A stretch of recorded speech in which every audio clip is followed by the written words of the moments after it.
dan juga profit dari investasi reksadana sekaligus cara terbaik pengelolaan uang Anda untuk masuk ke reksadana. Sudah bergabung bersama kami Prita Gozi, CEO dari Zep Finance. Selamat pagi Mbak Prita, apa kabar? Selamat pagi, kabar baik. Baik, Mbak Prita, ini langsung saja. Bagaimana sebetulnya kita bisa mengatur uang ataupun gaji pendapatan kita per bulan begitu ya untuk bisa dimasukkan ke reksadana? Kita lebih baik start small dulu atau langsung besar nih Mbak Prita? Ya, pertanyaan yang bagus. Jadi kalau kita adalah seorang karyawan di mana penghasilan kita setiap bulan, maka cara terbaik untuk pemula adalah melakukan istilahnya dollar cost averaging. Karena kita rupiah, jadi rupiah cost averaging. Apa tuh maksudnya? Maksudnya kita menyisihkan dari gaji katakanlah Rp100.000 setiap bulan langsung diberikan instrumen investasi. Dalam hal ini adalah reksadana. Nah, dengan demikian kita tidak terlalu memikirkan apakah sekarang kondisinya harga reksadana itu sedang turun atau sedang naik atau seperti apa, tidak ada masalah. Nanti kita akan lihat dalam jangka panjang modal yang sudah kita keluarkan harapannya itu bisa berkembang dengan angka yang sesuai dengan resiko yang dibawa oleh setiap reksadana. Karena tadi kan sudah dijelaskan reksadana ada jenis-jenisnya. Jadi karena jenisnya itu berbeda-beda, resikonya juga berbeda-beda, maka harapan kita terhadap imbal hasil reksadana juga harus berbeda. Kira-kira seperti itu. Oke, tapi untuk jenis-jenis reksadana yang paling aman sebetulnya untuk pemula itu apa sih Mbak yang bisa diambil atau dipilih? Ya, reksadana yang paling sedikit lah resikonya adalah reksadana pasar uang. Jadi untuk siapapun investor pemula yang memang ingin baru mulai berinvestasi, sangat saya anjurkan untuk memulainya dengan reksadana pasar uang. Setelah kita memahami reksadana itu cara kerjanya seperti apa, baru kemudian silahkan menaikkan tingkat resiko sesuai dengan tujuan keuangan masing-masing. Karena setiap orang itu memiliki tujuan keuangan yang berbeda. Semakin panjang durasi tujuan keuangan kita, maka saya akan sarankan mengambil reksadana yang memang memberikan potensi imbal hasil lebih tinggi. Tetapi pahami juga resikonya juga akan lebih tinggi, yaitu reksadana saham. Kira-kira gitu. Nah itu tadi, untuk penentuan profil risiko investor, apa saja yang harus kita cermati Mbak Prita? Nah, sebetulnya kalau ngomongin profil resiko, itu kan nanti tergolong menjadi 3 jenis besar lah gitu ya, konservatif, moderat, agresif. Gampangnya konservatif itu orang-orang yang nggak berani ngapa-ngapain. Biasanya tuh, aduh uangnya yang penting nggak turun gitu kan, pokoknya aman-aman aja. Terus dalam ekstrim yang berbeda itu adalah orang agresif. Dia tuh yang pokoknya gimana caranya supaya bisa cuan cepat, bisa cuan sebanyak-banyaknya. Nah itu adalah orang-orang agresif. Di tengah-tengah itu adalah mereka yang memiliki balance di antara 2 hal tersebut. Profil kita sebetulnya ditentukan dari satu, profil kita secara usia. Harusnya usianya muda itu dia lebih agresif. Kenapa? Karena durasi investasi lebih panjang. Kalau usianya sudah lebih senior, harusnya dia lebih sedikit berhati-hati lah kira-kira gitu. Yang kedua adalah pengalaman. Karena semakin kita berpengalaman, kemudian kita juga sudah belajar dan kita paham, harusnya sih kita nggak apa-apa. Kayak ibaratnya tuh setir mobil. Kalau misalnya belum pernah belajar setir mobil, ya pasti kita pelan-pelan, kita masuk ke jalan yang lebih sepi. Tapi pada saat kita sudah jago di jalan tol pun juga nggak apa-apa selama memang sesuai dengan aturan-aturan. Dan yang terakhir jumlah uang, jangan salah. Karena semakin sedikit jumlah uang yang kita punya, berarti biasanya kita lebih hati-hati. Bayangkan, kalau misalnya seseorang menyisihkan 500.000 per bulan tuh susah banget ya. Kan buat dia tuh benar-benar kayak, wah ini tuh apa harta yang aku benar-benar harus pilih banget. Beda dengan orang mungkin yang buat dia 500.000 tuh ya kayak dia beli minuman aja gitu kan ya. Buat dia mungkin ya nggak apa-apa lah saya belajar di sini di situ. Jadi sebetulnya profil kita itu akan terbentuk dari 3 hal tadi. Oke, nah ini kan juga akan berkaitan dengan bagaimana para nasabah ataupun investor ini akan melakukan diversifikasi portofolio reksadana mereka. Bagaimana Mbak Prita? Nah, itu sebenarnya ya bahasa diversifikasi portofolio itu udah nggak perlu lagi. Kenapa? Karena reksadana itu sendiri sudah merupakan portofolio. Jadi beda dengan kalau kita misalnya beli emas, beli saham, yaitu satu aset ya satu produk itu saja. Tetapi pada saat kita membeli reksadana, sebenarnya kita udah membeli kumpulan aset itu. Contoh, kalau seseorang membeli reksadana pasar uang, ya betul, isinya adalah mostly deposito dan produk pasar uang. Tapi deposito dari berbagai bank, pasar uang dari berbagai lokasi. Sedangkan kalau misalnya saham, di dalam reksadana saham itu sudah dibelikan saham-saham itu minimal 10, pasti lebih banyak lagi biasanya.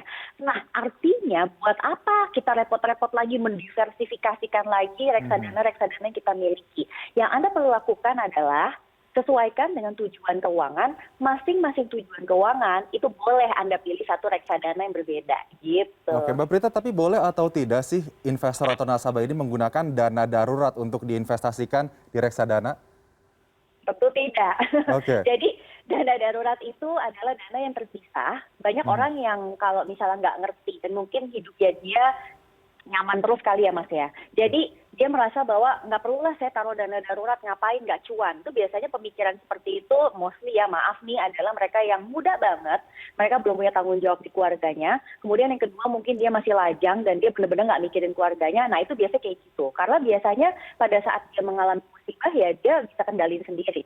Tapi akan beda ceritanya kalau kita sudah berkeluarga. Itu akan sangat berbeda. Kita akan paham bahwa setiap bulan ada aja pasti kebutuhan-kebutuhan tak terduga. Oleh sebab itu jangan sekali-kali pakai dana darurat untuk berinvestasi. Oke, jadi lagi-lagi harus pemenuhan dana darurat itu didahului baru memulai investasi dengan dana ataupun uang dingin yang tidak bergerak, begitu ya Mbak Prita? Betul. Ya, Mbak Prita, ini terkait dengan reksadana, catatan dari KSEI sendiri pada tahun 2020 kemarin, ternyata reksadana saham ini banyak sekali peminatnya dari generasi muda terutama. Padahal risikonya juga tetap tinggi. Bagaimana ini bisa memberikan literasi kepada para pemula di pasar reksadana ini agar bisa memanage lah risiko-risiko yang mungkin timbul karena memilih investasi di reksadana yang risikonya cukup tinggi? Yang paling pertama sebetulnya adalah dia paham dulu profil resikonya. Kalau memang dia profil resikonya agresif, lalu tidak menggunakan dana darurat, kemudian memang motivasinya adalah untuk investasi, sebetulnya reksadana saham itu adalah jawaban yang tepat untuk masuk ke pasar saham.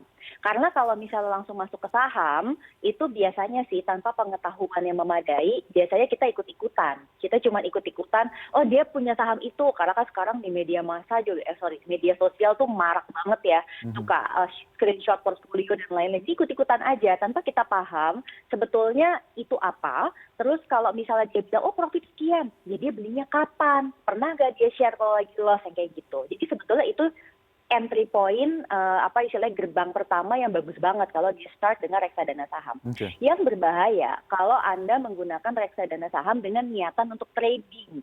Kalau memang niatannya trading, saya akan lebih menganjurkan untuk membelinya exchange traded fund atau ETF, karena itu memang tujuannya untuk bisa di trade juga nggak apa-apa gitu loh. Jadi kita harus paham tujuan kita apa dulu, baru kita sesuaikan kendaraannya gitu. Oke, nah ini kan pada saat kita memilih reksadana tentunya kita akan juga memilih manajer investasi untuk mengelola dana kita. Bagaimana tipsnya Mbak Prita untuk memilih manajer investasi ini? Ya, yang paling pertama pastinya ada reputasi. Itu tidak bisa dipungkiri. Dari mana kita bisa tahu reputasi? Banyak. Pertama kita pelajari prospektusnya. Dari situ kita bisa tahu siapa sih pengelolanya. Manajer investasi itu ibarat driver. Kalau misalnya kita mau naik pesawat, kita mau naik bus umum, pasti kita mau yang supirnya itu benar, lisensinya bagus, dia jago, dia pengalaman. Oke, jago apa enggak tuh ketahuannya pas mana? Pas pasar lagi ambruk, di situ ketahuan dia jago. Kalau pasar lagi ambruk, terus dia bisa menahan nih keambrukan reksadana sahamnya, berarti dia jago banget. Artinya tapi kalau misalnya pandemi 2020 awal kemarin saat pasar keuangan ambruk, ini mereka yang bertahan sekarang sudah bisa dikatakan manajer investasi yang memiliki kredibilitas yang cukup baik ya? Salah satunya, berarti dia berpengalaman nih. Jadi modeling dari reksadananya itu bagus. Kemudian yang kedua, pastinya kalau izin dan lain-lain itu udah nggak ada cerita. Lalu yang ketiga, itu kita juga mesti lihat dia beliinnya apa. Karena reksadana saham itu kan bebas dibeliin saham apa saja. Dia beliin saham apa nih? Apakah saham first liner, second liner, atau third liner. Hati-hati kalau memang Anda membeli reksadana saham yang di dalamnya terlalu banyak saham third liner, mungkin kalau lagi bagus bisa cuan banget. Tetapi hati-hati mungkin itu bukan untuk tujuan jangka panjang gitu. Oke, jadi lagi-lagi kita juga melihat produk apa yang akan dibeli oleh manajer investasi ini sendiri begitu. Mbak Prita, mungkin satu pertanyaan terakhir, saat ini juga banyak sekali ya reksadana yang dijual online, bahkan ada di e-commerce juga. Bedanya dengan reksadana yang dikeluarkan oleh perbankan bagaimana?